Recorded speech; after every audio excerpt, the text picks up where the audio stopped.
Hey YouTube, Andrew here. As you can see, I'm about to bring you all my budget Messiah deck profile. Only big difference between this one about the budget build and the more expensive one is that it's not running the Dark States Grade 1. The Dark States Grade 1 is really helpful, but in my opinion, the deck can still do good without it.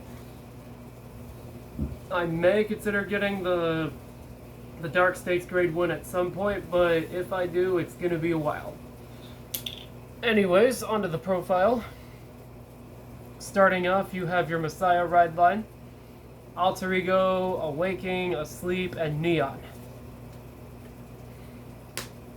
Now for my personal trigger lineup.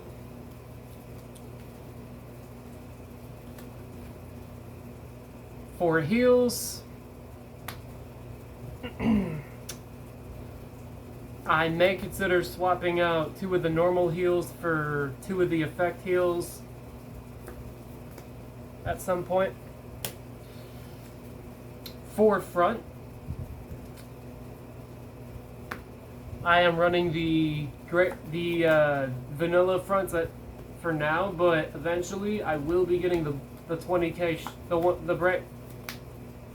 the fronts with the 20k shields. Next up, I'm running 7 crit.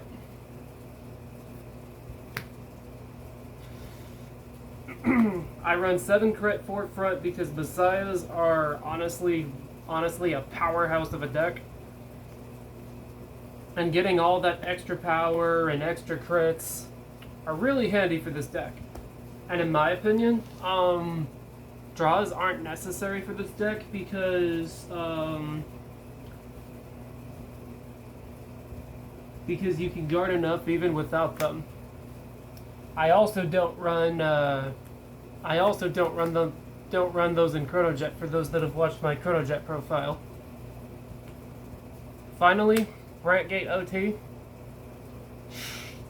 I am serious, yo. I actually think this is the most busted of all the OTs. All that double power and extra crit, like unless the opponent has any PGs, they're not getting out of this. They're not living against this thing if they're at like 4 or 5 damage with few cards in hand. Anyways, onto the grade 1s. 4 PG. Self-explanatory.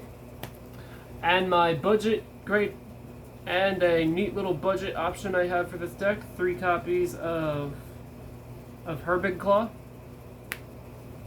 It's not as good as the Dark States Grade 1, but he's a neat little placeholder. His skill is if any of your units are unlocked while this guy's on rearguard, he moves to the soul. And his other skill is, if placed on Guardian Circle while you have a Messiah Vanguard, this unit's shield increases by +5 till the end of the turn. So he's a soul filter and has a 10k shield.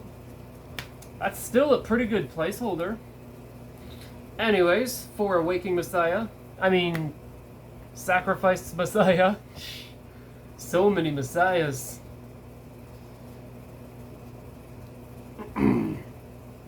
So his skill is Generation Break 1. After this unit boosts, you lock him, and then your Vanguard gets plus 5,000 power for the rest of the turn. Next up, 4 copies of Destiny Dealer, your stride fodder in the deck.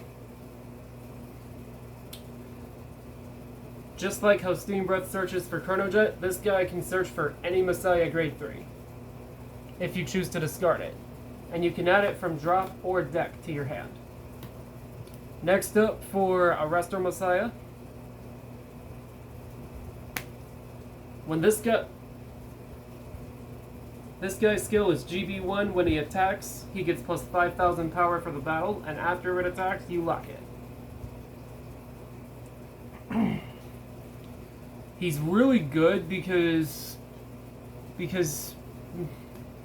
you're guaranteed an extra 5,000 power each time he swings, and he's just a really useful card. Next up, 2 copies of Kulzar Kalin. After this guy attacks, you retire him, check the top 3 cards of your deck, choose one of the 3 cards from among them, and place it on rearguard as locked.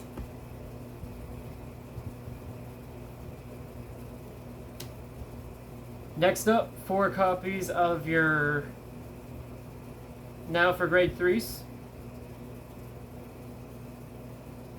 First up, 3 Alter Ego Messiah.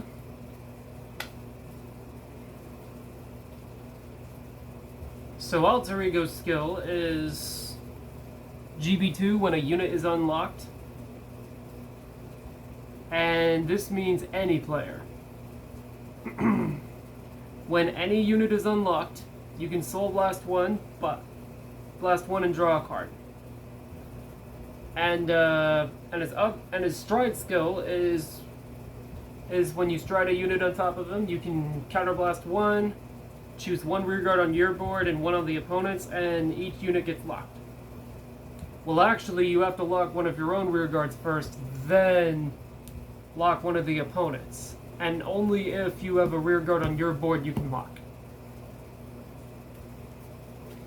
And finally, 4 copies of Astrolabe Dragon. If there's any locked units, this guy gets plus 10,000 power during each of your turns, and if this guy's being used for a stride, you get to draw 1 card. That's it for the main deck. Now for the stride deck. 4 copies of, in my opinion, the best card in this deck. 4 Amnesty Messiah. Amnesty says when he attacks, you counterblast 1, choose any number of locked units up. My bad. I accidentally got Amnesty and Excel 6 mixed up. But yeah, when he attacks, you counterblast 1, choose any number of locked rearguards from either player's boards and unlock them. Then you choose 1 of your units, and for each unit you've unlocked, that unit gets plus 5,000 power for the rest of the turn. This guy helps enable more attacks and bigger numbers. And now, finally, 4 copies of Excel 6 Messiah. He's really just your finisher of the deck. His skill is when he attacks, you GB2 counterblast 1, choose any number of locked rearguards on the board and unlock them. Then you choose 1 of your rearguards and restand it. And finally, you choose a number of units equal to the amount of cards you've unlocked, and all those units get plus 10,000 power till the end of the turn. And before I forget, I am about to explain how the crest works. So just like the Chronojet crest, your whole board gets plus 5,000 power for each face-up card in your G-Zone. And its other effect, and let's see.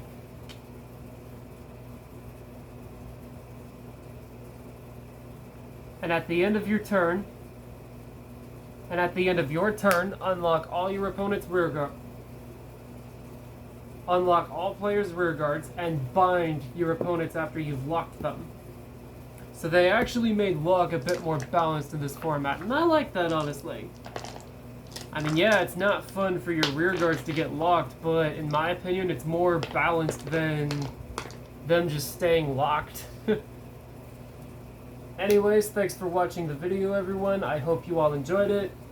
Once again, please like and subscribe for more content, and I'll keep on bringing more. And have a good night, everyone. See you later.